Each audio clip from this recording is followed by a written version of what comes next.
Olá! O vídeo de hoje é sobre por que ficamos em relações que não são saudáveis pra gente, né? E eu vou dar algumas razões aqui pra isso. Você já deve ter se visto numa relação dessa, ou talvez você tá numa relação dessa, ou talvez você consegue olhar pro passado e pensar onde eu tava com a cabeça que eu fiquei tanto tempo vivendo isso com essa pessoa. Tem um paciente que eu tive ao longo da minha carreira que eu gostava muito de atender, que ele dizia que parecia um sequestro mental, né? Que muitas vezes parecia um feitiço ou um imã, que você não conseguia se desligar daquela relação, mesmo que ela não fosse boa. Ou você talvez é familiar ou amigo de alguém que passa por isso, você ainda não passou ou nunca vai passar, espero que não. E fica também se perguntando o que acontece que essa pessoa não vê, que ela não consegue desanuviar, que ela não consegue tirar essa neblina da frente dela de perceber que essa relação é péssima. Pessoas que estão nessas relações com frequência percebem que tem algo errado, conseguem ver que lá no fundo tem uma vozinha que avisa que algo não tá legal, mas parece que todo o resto é mais forte e existe uma dificuldade muito grande de sair dessas relações. E a verdade é que muito dessa dificuldade está relacionada a medo.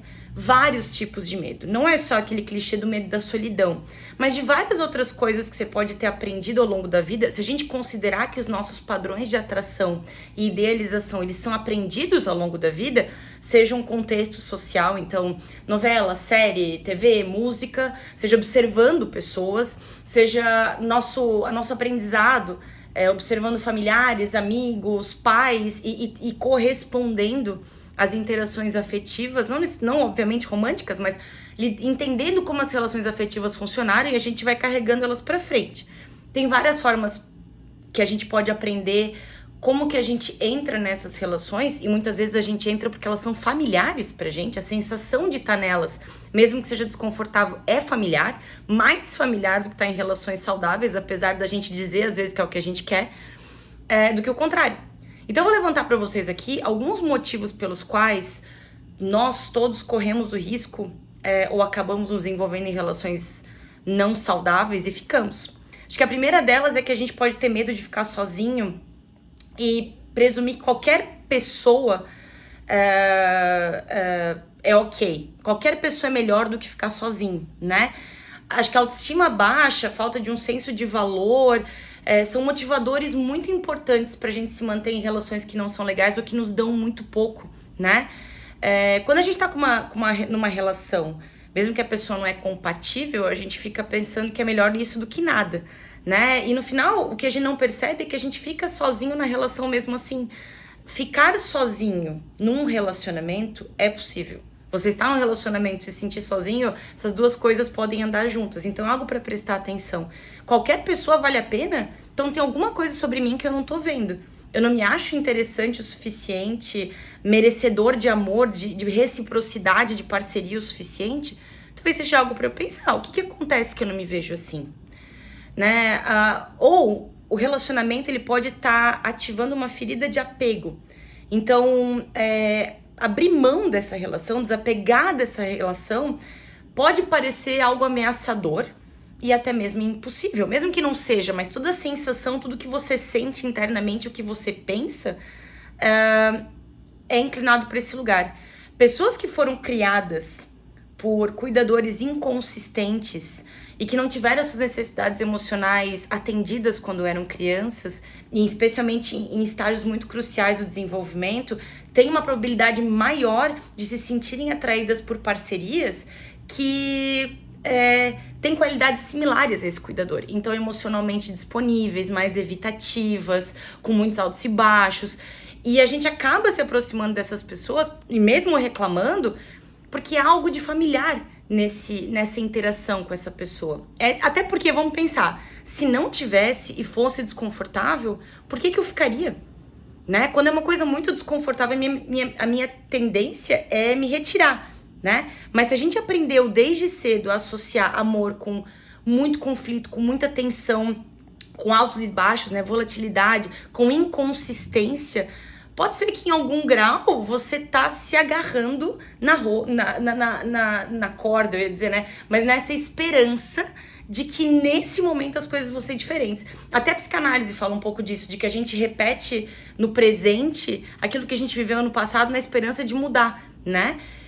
Então, por conta disso, da gente ficar repetindo um padrão, parece muito ameaçador e muito assustador e muito pesado e impossível abrir mão desse sistema e dessa relação, né? Abrir mão da fantasia de que essa pessoa finalmente vai te dar, pessoa com essa característica finalmente vai te dar o que você merece, o que você precisa, né? Pessoas que têm um estilo de apego muito ansioso podem ser mais suscetíveis a ter essa dificuldade de desapegar da fantasia e, consequentemente, desapegar de relações que não são, sabe, saudáveis, que não vão dar pra ela o que ela merece. A gente pensa, eu acho que nesse tipo de relação que nesse momento, que tenho um apego ansioso, se eu me esforçar mais, se eu fizer melhor, se eu fizer diferente, se eu falar mais, se eu te der mais, eu vou receber algo. O problema é que a outra pessoa não tem o que me dar, e é difícil muitas vezes a gente entender. Isso também vai ser um ponto que eu vou levantar logo mais, que a pessoa só dá aquilo que ela tem, não vai ficar muito melhor do que aconteceu, né? Um outro fator que eu ouço muito no consultório é a ideia do investimento. Ah, mas eu tô muitos anos nessa relação. Ah, porque eu investi muito dinheiro, muita energia por essa relação. Ah, porque eu fiquei muito tempo nessa relação, porque a gente tem uma história e vai criando essas justificativas, mas pelo fato que essa história talvez foi boa nos primeiros meses, no primeiro ano, mas de modo geral ela não foi. E aí você se agarra nesse tempo significativo, nessa energia que você gastou, achando que eu tenho que fazer dar certo, mas porque é muito difícil olhar pro fato de que talvez não tá funcionando. Que você tá ganhando muito pouco. E que talvez o que te prenda ali não é tanto o investimento de tempo e tal. É a expectativa versus realidade. É que você queria que esse investimento tivesse rendido os frutos que você esperava. Então, aprender a desapegar da expectativa e olhar pro que realmente se construiu é difícil, mas é necessário para sair de uma relação dessa, né? Uma outra coisa, que é aquilo que eu acabei de falar, né? Se agarrar no potencial, né? O parceiro, assim, eu não tô com ele pelo que ele é, mas eu tô pelo que ele pode ser. É um problema porque você fica muito focado no que a pessoa pode ser, então você pode se tornar uma parceria muito crítica, muito emburrada, muito passiva-agressiva, muito cheia de alfinetadas, esperando que a pessoa entenda e mude. Você pode também ficar muito presa no que a pessoa pode ser e ignorar o que realmente tá acontecendo agora, né? Que talvez a pessoa só tem isso mesmo pra te dar, ela não vai ficar muito melhor do que isso, né? Talvez você veja coisas nela que ela não vê, ou que ela sabe que tem, mas não é o interesse dela mudar, fazer melhor, enfim. E é um direito dela. Então a gente precisa enxergar ela a partir do que ela quer dar. Será que a gente não tá... Acho que um outro perigo também, será que a gente não fica daí se alimentando de migalha, esperando a pessoa dar a fatia do bolo inteiro pra gente, quando às vezes ela nem tem esse bolo? É uma coisa pra pensar. Não tô falando que as coisas que eu tô trazendo aqui, elas são fáceis de processar. Muito menos que elas substituem uma consulta ou um processo terapêutico, porque eu acho que dá pra desempacotar cada coisa que eu falei aqui e a gente entender as nossas inseguranças, a nossa história de relacionamentos, porque é isso que nos leva pra esses lugares, né? Mas que é importante encarar um pouco a realidade de que muitas vezes a gente não tem coisas que a gente queria no nosso relacionamento, porque a gente se agarra a expectativas que a maioria das vezes o outro nem prometeu, mas a gente fica preso lá, né? Uma outra coisa também, você liga o seu valor ao seu status de relacionamento. Então ficar sozinho é muito mal visto. Eu vou acabar ficando com quem quiser ficar comigo. Sabe aquela história de quem muito escolhe acaba escolhido? O muito escolhe não necessariamente é uma coisa boa, né? É medo de sentir que pode escolher. É uma sensação tão baixa de amor próprio e de alto valor que é difícil até acreditar que você pode escolher alguma coisa, né? A cobrança de família, a cultura, o gênero, tudo isso determina a pressão de você estar num relacionamento. E é por isso que às vezes você não sai de relacionamentos ruins. Porque chegou numa certa idade, especialmente pra mulher, você vai terminar, você vai encontrar um cara legal, você vai encontrar uma pessoa com pouca bagagem, você vai ter um monte de pressões sociais que, dependendo de como elas batem pra você, acabam determinando por você a relação que você vai ter, né? Uma outra coisa, você acabou se dedicando tanto e se isolando tanto nesse relacionamento, seja porque a parceria te colocou nesse isolamento, seja porque você foi se isolando, que você nem sabe mais quem você é. E isso dificulta muito isso aí, e mais ainda considerar que você merece coisas melhores. Uma outra questão também, né? Parcerias abusivas, pessoas que fazem muita manipulação, muito gaslighting, que são muito chantagistas, que fazem você duvidar do seu valor, das suas opiniões, da sua realidade. E aí fica muito tenso sair, porque você tem medo de estar errada, medo de perder uma grande coisa, medo de que vai se arrepender depois. Você foi muito condicionado a acreditar E é muito curioso, né? Porque se eu te amo, por que eu vou te fazer parecer que eu tô te fazendo um favor? Né? A linguagem que as pessoas abusivas usam é muito confusa, porque o comportamento faz uma coisa, a fala faz outra, a gente mistura tudo e a gente se perde, né? E aí fica muito difícil isso aí.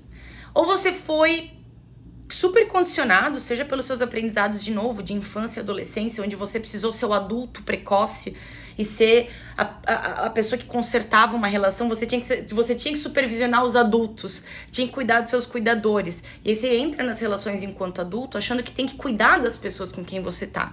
Que você precisa fazer por merecer no mau sentido. Você tá sempre buscando validação e sempre precisando de um ok da outra pessoa, mesmo que a pessoa nem te trate tão bem, você não consegue enxergar muito bem o tipo de relação que você tá, mas todo o seu motor é sobre eu tenho que lutar pra fazer essa relação valer a pena, eu tenho que cuidar dessa pessoa pra valer a pena, eu tô sempre, assim, as minhas necessidades nunca vêm em primeiro lugar, sempre as do outro que vem, e eu vou me perdendo nisso, e eu tenho até medo de terminar, porque daí entram questões, mas se eu termino e a pessoa fica mal, e ela se mata, e ela não sei o quê. Isso é um tópico muito polêmico, mas nós não somos responsáveis pela vida da outra pessoa. A gente tem que ter responsabilidade afetiva no sentido de ser mais honesto possível com a outra pessoa, do que a gente tá sentindo, do que a gente espera da relação, entendendo que talvez ela não possa nos dar.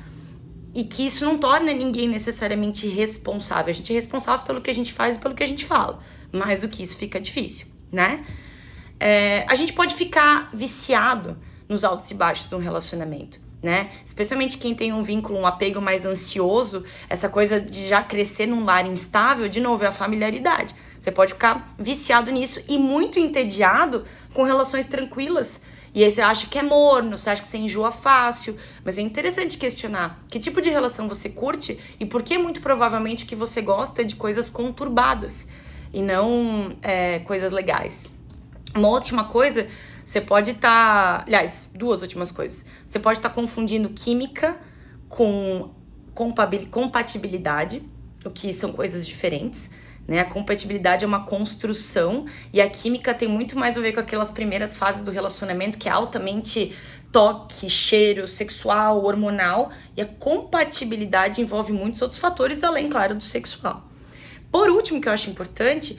A gente acredita que relacionamento é muito difícil, dá muito trabalho, tem muitos altos e baixos no sentido, enfim, e a gente acaba tendo até comportamentos um pouco evitativos ou um pouco intolerantes, né? Se deu errado, eu já quero terminar. A verdade é que relacionamentos dão muito trabalho, sim, mas não necessariamente no sentido de que eles são muito difíceis, de que vão te desgastar, que vão te colocar num lugar de, às vezes até ficar doente, sabe aquela coisa do amor tudo suporta? Não, isso não é verdade. A questão aqui é, relacionamento dá trabalho no sentido que todo mundo tem que colaborar, porque a gente tá tendo experiências diferentes ao longo do tempo, vontades diferentes, preocupações diferentes, a gente vai ter conflitos, a gente vai discordar em várias coisas, então exige trabalho, exige uma troca, exige uma parceria que tem que ser constantemente atualizada e revista. Mas ficou tenso, difícil, onde você se sente pisando em ovos, em conflito constante, com a sua ansiedade lá em cima, tenso o tempo inteiro, morrendo de medo de ser terminado, de desagradar, aí a gente tem um outro problema. Então presta atenção aí nessas dicas, eu espero que eu tenha ajudado. Qualquer coisa, me segue aqui, me segue no Insta, me segue no TikTok, de vez em quando eu faço live, deixa comentário e a gente se vê no próximo vídeo. Até mais!